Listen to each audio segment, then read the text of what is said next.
బంగారు షాపు నీతి కథ. ఒక చిన్న పట్టణంలో సతీష్ అనే యువకుడు బంగారు ఆభరణాల షాపు పెట్టుకున్నాడు. అతను నిజాయితీగలవాడు, కస్టమర్లను ఎప్పుడూ మోసగించడు.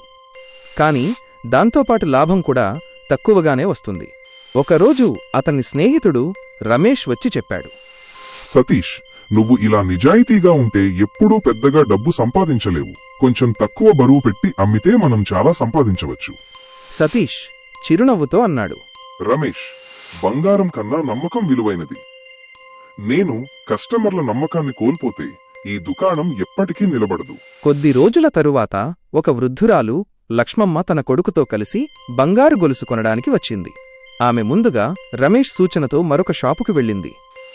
అక్కడ చౌక ధర చెప్పడంతో వెంటనే కొనేసింది. కాని ఆ గొలుసు కొన్ని రోజుల్లో రంగు మారింది. అప్పుడామె కుమారుడు చెప్పాడు, అమ్మా, మనం తప్పు చేశాం.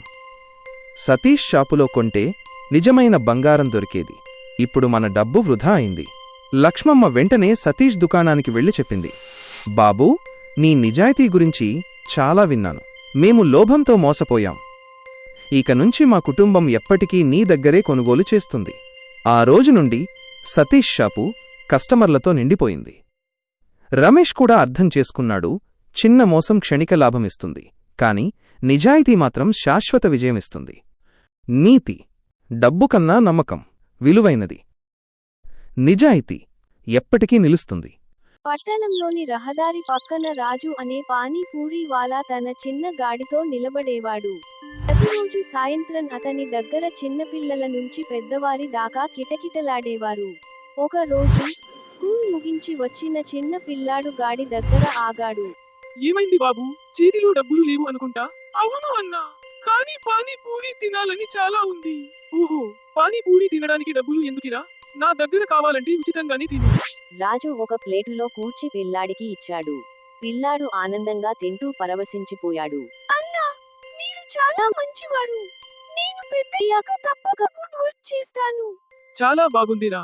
గుర్తుంచుకో, మనకున్న దాంట్లోంచి ఇంకొకరికి పంచడం జీవనంలో పెద్ద ధర్మం. ఇదంతా పక్కనే లైన్లో పానీపూరి తినడానికి ఎదురు చూస్తున్న కాలేజీ విద్యార్థులు విన్నారు. రాజు అన్నా, మీరు నిజంగా గొప్ప మనసు ఉన్నవారు. డబ్బు సంపాదించడం కంటే గుండెల్లో స్థానం సంపాదించడం గొప్పది కదా. రుచి ఉన్న పూరి వడ్డించేవాడిని నేను, కానీ నిజమైన మజా మీరంతా నవ్వుతూ వెళ్ళినప్పుడు వస్తుంది. అలా ఆ రోజు అక్కడ ఉన్నవారి మనసుల్లో ఒక గొప్ప పాఠం దిగి వచ్చింది. నీతి: డబ్బు ఇచ్చినవాడిని క్షణం గుర్తుపెట్టుకుంటారు, కానీ దయ, ప్రేమతో ఇచ్చినవాడిని జీవితమంతా గుర్తుంచుకుంటారు.